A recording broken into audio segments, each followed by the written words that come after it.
I didn't plan to say anything that night. I just stood there, quiet, still, while my mother's voice cracked through the living room like a whip. "How could you forget our anniversary dinner of all the days?" she shouted, as if the walls themselves owed her an apology. My father chimed in, disappointed, rehearsed. "You've really changed." I didn't defend myself. I never do, not at first. Because the power of silence is that it lets the truth echo louder than your words. But tonight, their outrage cracked something open. Not in me, in them. And I knew it was time. I grew up worshiping these people. That's the pathetic part.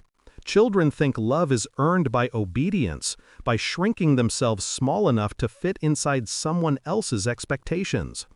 Every year, without fail, my birthday passed like a shadow in the hallway.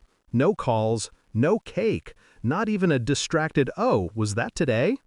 One year I reminded them. They laughed. "You're grown now. Birthdays aren't that important." But their anniversaries, their holidays, their needs, engraved into my bones. I told myself it was normal, that families weren't perfect, that maybe I was asking for too much. Until the day I wasn't.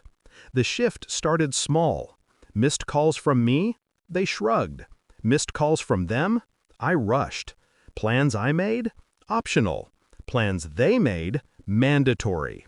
The imbalance was a quiet, constant sting. The kind you only notice when you stop pretending it doesn't hurt. The real betrayal came wrapped in something simple, a message thread. My mother had accidentally sent me a screenshot meant for someone else. A conversation with my aunt. "He's so dramatic, always playing the victim. Let him grow up. We don't owe him anything." Victim, not child, not family, not loved, a burden.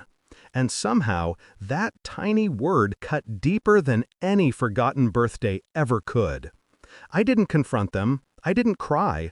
I didn't slam doors. I just got quiet. And in that quiet, I planned. My revenge wasn't fire, it was ice. Still, sharp, deliberate. Step 1, stop chasing. No reminders, no eager replies. Silence became my boundary. Step 2, mirror what they taught me. They forgot me? Fine. I learned how to forget them too. Step 3, wait. The anniversary was the perfect stage, their golden day, the one I used to plan like a dutiful little event manager. Reservations, gifts, speeches, surprises. This year, I did nothing. Not out of spite, out of symmetry.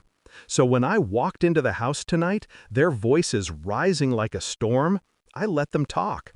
"How could you be so irresponsible? We count on you. You embarrassed us."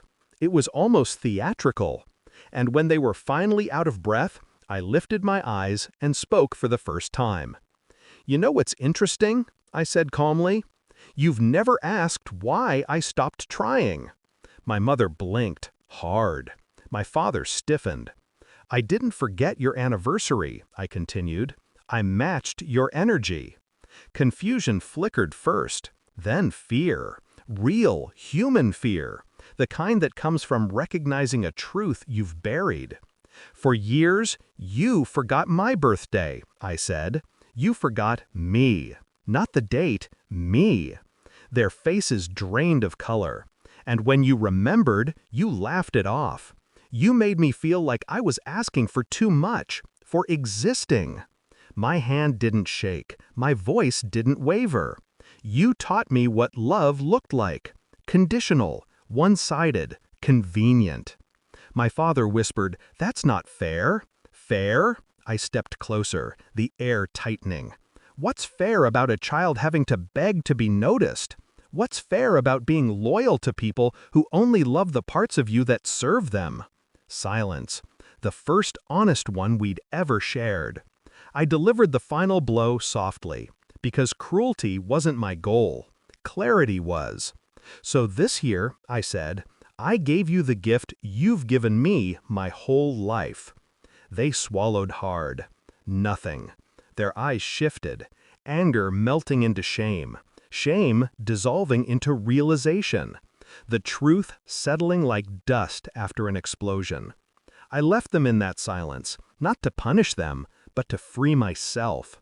Walking out of that house felt like stepping out of a cage I didn't realize I'd been living in. The night air was cold, sharp, clean. For the first time in years, I didn't feel forgotten. I felt remembered by myself.